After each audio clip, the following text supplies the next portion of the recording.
2 সপ্তাহের ব্যবধানে চালের দাম বেড়েছে 4 থেকে 5 টাকা। মোটা চাল, মিনিকেট কিংবা নাজিরশাল সবগুলো চালই বিক্রি হচ্ছে বাড়তি দামে। বাণিজ্য উপদেষ্টা বলছেন, সরবরাহে ঘাটতি নেই, তবে মজুদের সমস্যায় দাম বেড়েছে। আমরা চালের দাম নিয়ে আজ কথা বলবো আমাদের কথার আজকের আয়োজনে। আপনাদের স্বাগত জানাচ্ছি, আমি সাদিয়া আফরোজ। আমরা আজকের বিষয়টি নিয়েও সাধারণ মানুষের মতামত শুনবো, তবে তার আগে চলুন দেখে আসি এ বিষয়ক প্রতিবেদনটি। এখন আমনের ভরা মৌসুম, বাজারে আসছে নতুন ধানের চাল, পাশাপাশি চাহিদা মেটাতে আমদানিও করা হচ্ছে। তারপরও বাড়তি চালের বাজার। রাজধানীর বিভিন্ন বাজার ঘুরে দেখা যায় সবচেয়ে বাড়তি দাম মিনিকেট ও নাজিরশাইল চালের। কেজি প্রতি মিলছে ৭৬ থেকে ৮০ টাকায়। নিম্নবিত্তের মোটা চালের দামও কেজিতে বেড়েছে ২ থেকে ৩ টাকা। এর প্রভাব পড়েছে প্রায় সব ধরনের চালে। এমন পরিস্থিতিতে নাভিশ্বাস সাধারণ মানুষের। আমি এক সপ্তাহ ব্যবধানে দেখলাম যে আপনার ৬ টাকা করে দাম বেড়ে গেছে। চাল সবসময় বাড়ছে, কমছে না। তবে সরকারি হিসাবে দেশে চাল ও গমের মজুদ আছে ১২ লাখ মেট্রিক টনের বেশি, যেখানে চালের মজুদ আছে ৮ লাখ মেট্রিক টনের বেশি। তারপরও বাড়তি দাম। দামটা কমলে সবার জন্যই খুব ভালো হতো। এখন আমরা যা পরিস্থিতি হয়েছে, আমরা তো ঠিক মতো চলতে পারছি না বেটা। ব্যবসায়ীরা বলছেন, মিলার পর্যায়ে সরবরাহ কম, তাই কিনতে হচ্ছে বাড়তি দামে। মিলারদাররা আমাদের বলতেছে যে ধান পাওয়া যাচ্ছে না, ধান বেশি দামে কিনতে হচ্ছে। তাহলে ধান বেশি দামে কিনতে হলে তাদের চাউলের রেটও বেড়ে যাচ্ছে। যেটা আমদানি হচ্ছে, এটা মিল পর্যায়ের কিছু লোক এটাকে কিনে নিয়ে আবার তাদের বস্তায় ভরে সেটাকেও বাজারে দিচ্ছে, এরকমও কিছু হচ্ছে। তবে দেশে চালের সংকট মানতে নারাজ দুই উপদেষ্টা। নিজস্ব যে মজুদ সেখানেও ঘাটতি নেই, স্থানীয় উৎপাদনেও তেমন ঘাটতি নেই, কারণ আমরা আমনের ভরা মৌসুম পার করছি এই মুহূর্তে। সাগরে ভাসমান আছে ৫০,০০০ মেট্রিক টন গমের একটা জাহাজ, প্লাস বেশ কিছু চালের জাহাজ। আশা করছি জানুয়ারি মাসে আপনার অন্তত পক্ষে ১৬ লাখ মেট্রিক টন চাল এবং অন্তত ৫০,০০০ মেট্রিক টন গম আসবে। খাদ্য উপদেষ্টা হুঁশিয়ারি দিলেন, দাম বাড়ানোর সাথে জড়িতদের বিরুদ্ধে ব্যবস্থা নেয়ারও। মজুদ বিরোধী যত আইন আছে এগুলি যাতে প্রয়োগ করা হয়, তার জন্য আপনার জেলা খাদ্য নিয়ন্ত্রক সহ জেলা প্রশাসকদের নির্দেশ দেওয়া হয়েছে। কৃষি অর্থনীতিবিদরা বলছেন, বাজারে দাম স্থিতিশীল রাখতে সরকারকে নিতে হবে দীর্ঘমেয়াদী পরিকল্পনা। আপনার পর্যাপ্ত মজুদ আছে, কিন্তু মানুষের ক্রয় ক্ষমতার বাহিরে। এই নিরাপত্তার জায়গাটা যখনই আপনি নিশ্চিত করতে চাবেন, তখন আপনাকে সরবরাহ ব্যবস্থাটা ভালো করে তদারকি করে দেখতে হবে যে আমার যে পরিমাণ মজুদ আছে সেটা প্রকৃত বাজারে যেয়ে এটা প্রতিযোগিতায় আসতে পারছে কি পারে না।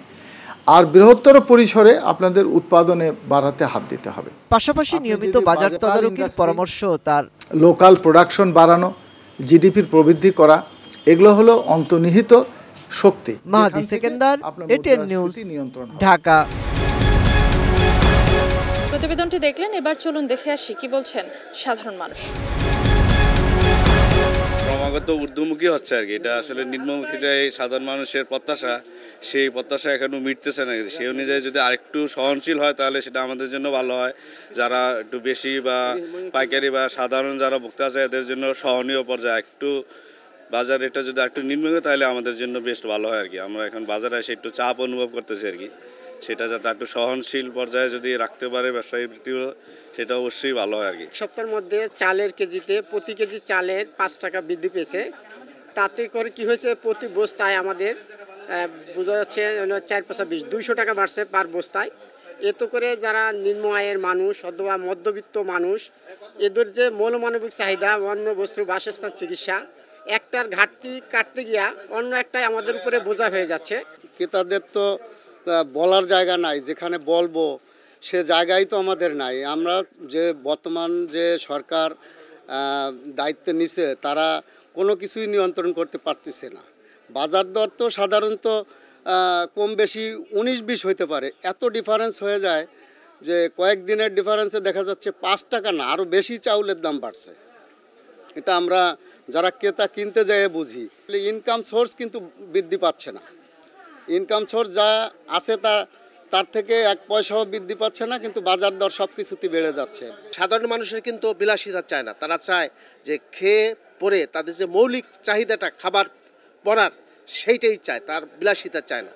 এই দুর্বিষহ যন্ত্রণা থেকে মানুষ কিভাবে উত্তরণ পাবে, সেটা যদি সরকার বা যারা পলিসি মেকার আছে তারা যদি এটা চিন্তা করে তাহলে বেটার। আমাদের উপদেষ্টা জানালেন যে চালের বাজারের যে সিন্ডিকেট তাদের নিয়ন্ত্রণের জন্য অভিযান চালানো হবে। কি ভাবছেন এই চালের বাজারের অস্থিতিশীল পরিস্থিতি নিয়ে নারায়ণগঞ্জের সাধারণ মানুষ, সেটি আজকে আমরা তুলে ধরছি আমাদের কথায়। আমরা বাজারে যাই, 1000 টাকা নোট নিয়ে গেলে আমরা বাসায় সব কিছু নিয়ে যাইতে পারি না। তেল কিনতে গেলে লবণ কিনতে পারি না, লবণ কিনতে গেলে চাল কিনতে পারি না, চাল কিনতে গেলে পেঁয়াজ কিনতে পারি না। এইরকম অবস্থায় আমরা আছি। তো সবচাইতে আমরা সাধারণ মানুষেরা খুব কষ্টে আছি। এর আগে অনেক কিছু সিন্ডিকেট হয়েছে, তারপর আবার কিছুদিন পরে আবার এটা অভিযান করা হয়, তারপর আবার জিনিসটা আগের মতো জায়গায় চলে যায়। এটা স্থায়ীভাবে একটা সমাধানের প্রয়োজন আমরা মনে করি। বাজারে সচরাচর অনেকবারই দেখা হয় যে অভিযান চালায়, দোকানে জিজ্ঞেস করে দাম এত কেন, দাম কমান। মূলত তারা যেখানে কেনে মেন আড়ত থেকে, বড় বড় বিশিষ্ট বিক্রেতার থেকে, তারা যেভাবে সিন্ডিকেট করে মাল আগে কিনে স্টক করে রাখে, বিক্রি করতে চায় না, পরে যখন দাম বাড়ায় বিক্রি করে। এই যে মূল হোতাগুলোকে যদি আটকায়, মানে তাদেরকে জিজ্ঞাসাবাদ করে আটকায়, তাদের থেকে যদি এই সন্ধানগুলো নিয়ে, তাহলে আমি মনে করি যে সিন্ডিকেটটা একটু নিয়ন্ত্রণে আসবে। কিন্তু এই সাধারণ বাজারে ঘুরে ফিরে এটা এভাবে হয় না। রংপুর থেকে আমাদের কথায় স্বাগত জানাচ্ছি আমি শাহরিয়ার মিম। দাম বেড়েছে চালের, আড়তদারের বিরুদ্ধে ব্যবস্থা নেওয়ার হুঁশিয়ারি বাণিজ্য উপদেষ্টার। এ নিয়ে কী ভাবছে রংপুরের সাধারণ মানুষ, চলুন জেনে আসি।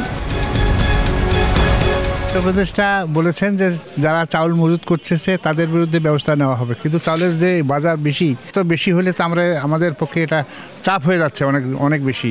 আর এটা সিজন সময়, এই সময় যদি চালের দাম বেশি হয় তাহলে আমরা কি করে বাঁচতে পারি? পার বস্তায় 300-400 মানে অনেক বেশি, আয়ত্তর বাইরে চলে যায় কাস্টমারের। এটা আমাদেরও সমস্যা হয়ে যাইতেছে। আমাদেরও গাড়ি নামাইতে মনে করেন যে 3-4 লক্ষ টাকা বাড়তি দেওয়া লাগতেছে এক গাড়িতেই। এটা তাড়াতাড়ি ব্যবস্থা নেওয়া দরকার সরকারের, আর নজরদারিটা বাড়ানোর দরকার। তারা ধান চাল স্টক করছে, দিনাজপুরে যাক, মিলে যাক, লক্ষ লক্ষ বস্তা ধান চাল পাবে। সরকারের উচিত এদের বিরুদ্ধে পদক্ষেপ নেওয়া, তাইলে দেখবেন যে চালের দাম একটু হলেও কমবে। দর্শক, এই ছিল আমাদের কথার আজকের আয়োজন। আগামীকাল একই সময়ে আমাদের কথা হাজির হবে নতুন কোনো বিষয় নিয়ে। সে পর্যন্ত ভালো থাকুন এটিএন নিউজে।